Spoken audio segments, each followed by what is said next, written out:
ആക്രമിക്കപ്പെട്ട നടിയെ ഇത് ഈ പറയുന്ന രീതിയിൽ ചൂഷണം ചെയ്യാനായിട്ട് ആളുകൾ കാറിലേക്ക് കയറി കൊണ്ടുപോകുന്ന സമയത്ത് ആ നടി ഇവരോട് ആവുന്നത് പറഞ്ഞത്രേ, അതായത് എന്നെ ഒന്നും ചെയ്തില്ലെങ്കിൽ നിങ്ങൾക്ക് എത്ര രൂപ വേണമെങ്കിലും ഞാൻ തരാം എന്ന് പറഞ്ഞിട്ടും അതൊന്നും കേൾക്കാതെ അവന് കിട്ടുന്ന 1.5 കോടി രൂപയുടെ കാര്യം മനസ്സിൽ വിചാരിച്ചുകൊണ്ട് ആ നടിയെ ആക്രമിക്കുകയാണ് അവൻ ചെയ്തത്. അത് പകർത്തിയ മെമ്മറി കാർഡും അതേ ഫോണും ദിലീപിന്റെയും പൾസർ സുനിയുടെയും ഒക്കെ സുരക്ഷിത വലയത്തിലുണ്ട്. നടിയെ ആക്രമിച്ചത് തത്സമയം കേട്ടുകൊണ്ടിരുന്ന ആളുകളും ഉണ്ടെന്നാണ് പറയുന്നത്. അത് ഒരുപക്ഷെ ദിലീപ് ആയിരിക്കാം, ഒരുപക്ഷെ നല്ല ദിലീപ് തന്നെ ആയിരിക്കാം.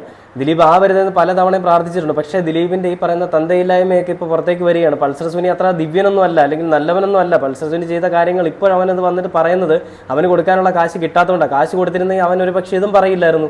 അവന്റെ അമ്മയും പെങ്ങളെ ആരെങ്കിലും ഇതുപോലെ ചെയ്തിട്ടുണ്ടെങ്കിലും അവൻ ഈ കാശ് മേടിച്ചിട്ട് ഇതുപോലെ ഇരിക്കുന്നവനായിരിക്കും. അതുകൊണ്ടാണല്ലോ അങ്ങനെ. ഇനി വലിയ വീരപര്യവേഷം ഒന്നും നമ്മുടെ ഈ പൾസർ സുനിക്ക് ആരും കൊടുക്കാനൊന്നും നിൽക്കണ്ട. പൾസർ സുനി ഇപ്പോൾ നമ്മുടെ ന്യൂസിൽ ഞാൻ കേട്ടത്, പൾസർ സുനി ഈ പറയുന്ന ഒരു നിലപാട് അല്ലെങ്കിൽ ഈ ഒരു മൊഴി കൊടുത്തത് അത് മാധ്യമ പ്രവർത്തകരുടെ അല്ലെങ്കിൽ ഈ പറയുന്ന കഥ എഴുതുന്ന ആളുടെ മുന്നിൽ, സാധാരണക്കാരന്റെ